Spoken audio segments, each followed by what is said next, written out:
एक गांव में दो भाई रहते थे। वो दोनों किसान के बेटे थे।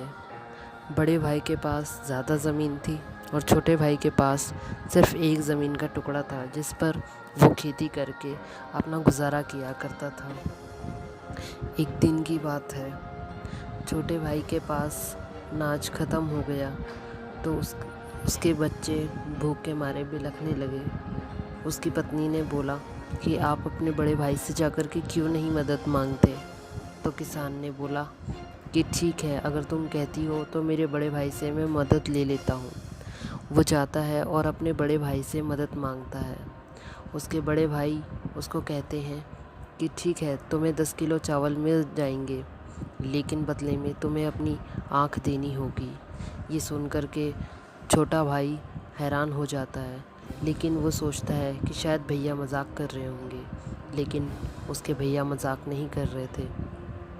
वो कहते हैं कि अगर तुम्हें 10 किलो चावल चाहिए तो तुम्हें अपनी एक आँख दे कर के ये चावल ले जा सकते हो। तो छोटा भाई अपनी एक आँख दे देता है, क्योंकि उसे पत्नी और बच्चों की जान प्यारी थी, उनका पेट पालना था इसलिए। और वो 10 किलो चावल लेकर के घर आ जाता है।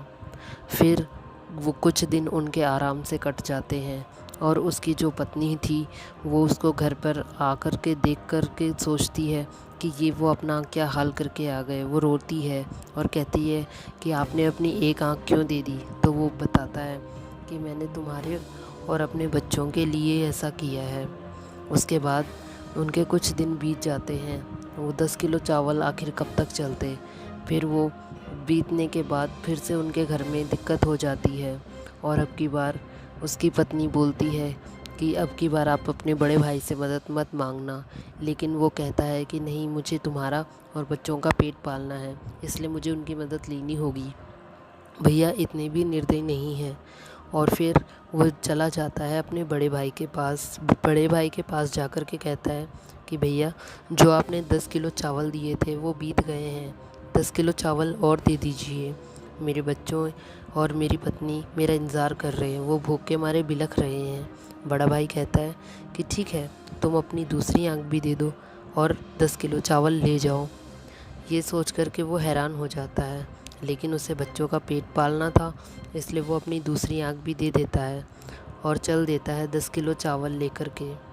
और जब वो घर पहुंचता है तो उसके बच्चे और उसकी पत्नी ज़ोर ज़ोर से उसको देख कर के रोने लगते हैं और कहते हैं कि ये आपने क्या किया, आपने अपनी दूसरी आँख भी कुर्बान कर दी, क्यों, हमारे लिए सिर्फ।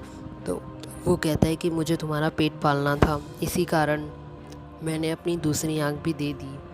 तो उसकी पत्नी बहुत ज़ोर से रोने लगती है और कहती है कि अब हम क्या करेंगे, अब हम कैसे घर चलाएंगे, कैसे क्या करेंगे, आप कैसे कमाओगे। तो वो कहता है कि मुझे मंदिर के बाहर बिठा देना, अंधे भिखारी को तो कोई भी भीख दे देता है। और उसकी पत्नी अगले दिन से ऐसा ही करने लगी।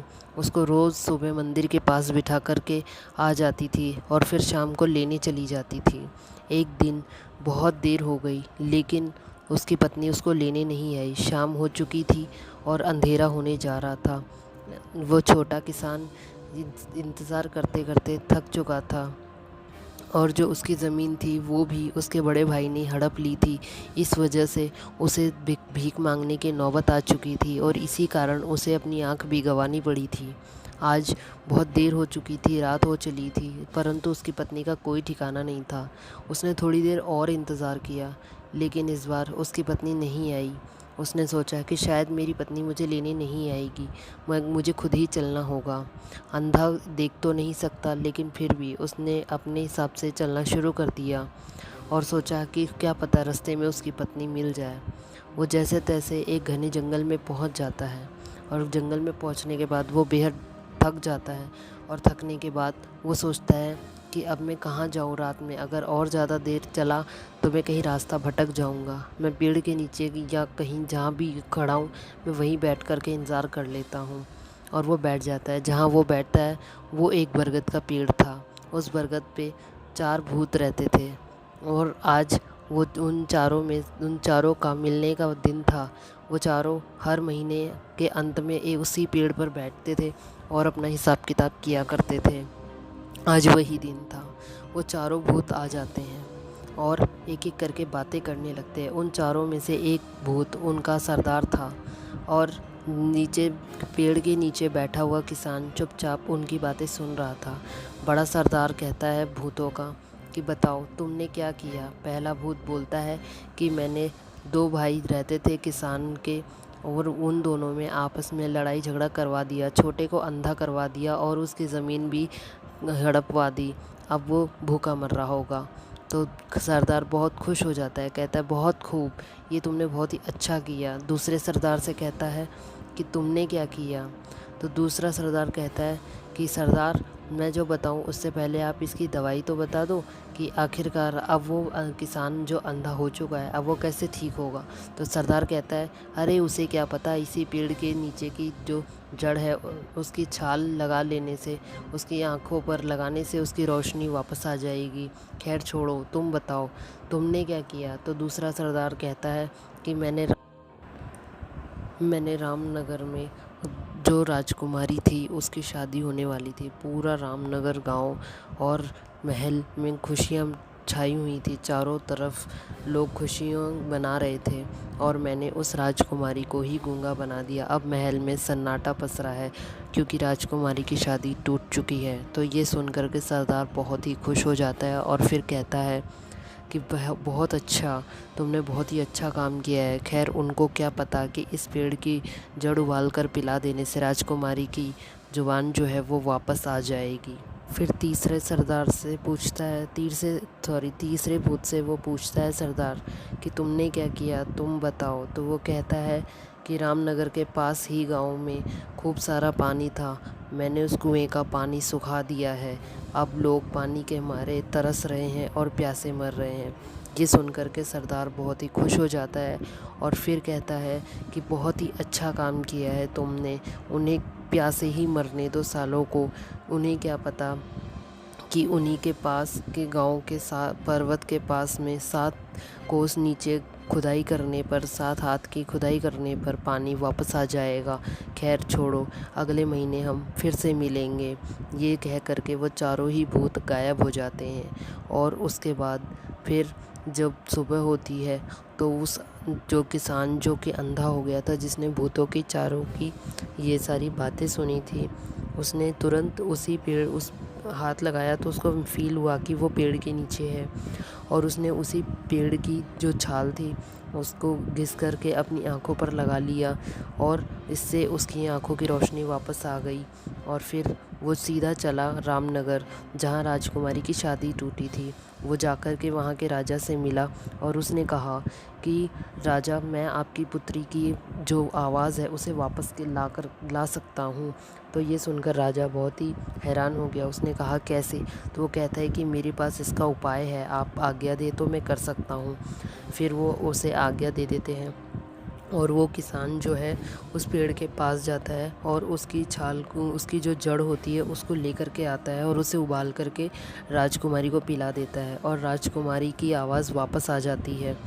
और इससे उस राजा बहुत ही ज़्यादा उस किसान से खुश हो जाते हैं और फिर उसको घोड़े और अशर्फियाँ और खूब सारा धन दे करके विदा करते हैं। और फिर वो चले जाता है उसी के पास के गांव में। वहाँ जा कर के वो 7 कोस की खुदाई करता है उस पहाड़ के पास में और फिर काफ़ी नीचे तक खुदाई करने पर वहाँ पे पानी आ जाता है। सारी नहरें बावड़ी जो सूख गए थे वो पानी से भर जाते हैं। लोग खुशियाँ मनाते हैं। ये सुनकर के वहाँ ये खबर जो है लोगों को पता चलती है और फिर राजा को भी खबर हो जाती है, उसी राजा को। तो वो उसे दोबारा अपने महल में बुलाते हैं और फिर उसको बहुत सारा अशर्फियाँ, दौलत, घोड़े, इन सब से और भी ज़्यादा उसको दे देते हैं और फिर उसको आधा राज्य भी दे देते हैं। ये देख कर के वो किसान बहुत ही खुश होता है और फिर अपने घर जाता है। तो फिर उसकी पत्नी उसको देख कर के बहुत ज़्यादा खुश हो जाती है और कहती है कि आपकी आंखें भी वापस आ गई हैं, आपको राज्य भी मिल गया है, अब हम अमीर हो गए, अब हमारे पास कोई दिक्कत नहीं है। और ये खबर धीरे धीरे उसके बड़े भाई के पास भी पहुंच जाती है और बड़े भाई उसको दोबारा अपने पास बुलाता है और फिर कहता है कि तुमने ये सब कैसे किया, तुम्हारी आंखें कैसे वापस आ गई, तुम्हारे पास इतना धन दौलत कैसे आया, मुझे भी तुम बता दो। तो वो कहता है भैया कर भला तो हो भला, आपको भी मैं बता देता हूँ। अब मैं ऐसे ऐसे करके उस पेड़ के पास गया था और इस तरीके से वो अपनी सारी कहानी बता देता है। और ये सुन कर के उसके भैया के मन में लालच आ जाता है और फिर वो कहता है कि ठीक है, मैं भी उसी पेड़ के पास जाऊंगा और वहीं पे रुकूंगा, मैं भी बहुत अमीर बन जाऊंगा। उसका भाई वहाँ पर जाता है और 1 महीने बाद का वही दिन होता है। वही चारों भूत उस पेड़ के ऊपर आकर के फिर से बैठते हैं और अपनी चर्चा शुरू करते हैं। और नीचे वो किसान का भाई बैठा होता है, बड़ा वाला, और वो चुपचाप सुनता है। तो वो सरदार कहता है कि तुम तीनों ने क्या क्या किया बताओ मुझे। तो पहला सरदार कहता है सरदार बहुत ही बुरा हुआ इस बार, पता नहीं कैसे उस किसान की आंखें वापस आ गई जिसको मैंने अंधा करवा दिया था। फिर वो कहता है कि अच्छा ये तो बहुत ही बुरा हुआ। दूसरा जो भूत होता है उससे पूछता है सरदार कि तुमने क्या किया। वो भी बोलता है कि सरदार बहुत ही बुरा हुआ, रामनगर के राजा की जो राजकुमारी थी उसकी आंखें भी वापस आ चुकी हैं, बहुत ही ख़राब हो गया, सबकी एक राय पे पानी फिर गया। तीसरे सरदार से पूछता है कि तुमने क्या किया। तो वो कहता है कि सरदार बहुत ही बुरा हुआ, उस गांव के पास ही के जो गांव में हमने सुखा दिया था वहाँ पे फिर से पानी आ गया है, पता नहीं ये सब कैसे ठीक हो गया। तो वो सरदार कहता है कि पक्का किसी ने हमारी बातें सुनी हैं। और वो नीचे नज़र देख जाती है उनकी, तो उनको पता चलता है कि वहाँ पर किसान का भाई बैठा है। तो वो सोचते हैं कि इसी ने किया होगा जो भी किया है। वो उसको नीचे उतर करके उसका गला दबा के मार देते हैं। तो दोस्तों ये थी आज की कहानी, कर भला तो हो भला। दोस्तों हमें किसी का बुरा नहीं करना चाहिए और ये एक सच्ची घटना है। अगर आपको ऐसी ही कहानियाँ सुनने का और अच्छा आपको लगा और आपको मन है, आप चाहते हो, तो मेरी चैनल को सब्सक्राइब ज़रूर करें। जो भी हमारी नई कहानी होगी उसका नोटिफिकेशन आपको मिल जाएगा। पास वाली घंटी भी आप दबा देना और ऑल पर क्लिक कर देना। दोस्तों मिलते हैं नई कहानी में। और अगर आपको ये वीडियो अच्छी लगी हो तो लाइक और शेयर ज़रूर करें दोस्तों।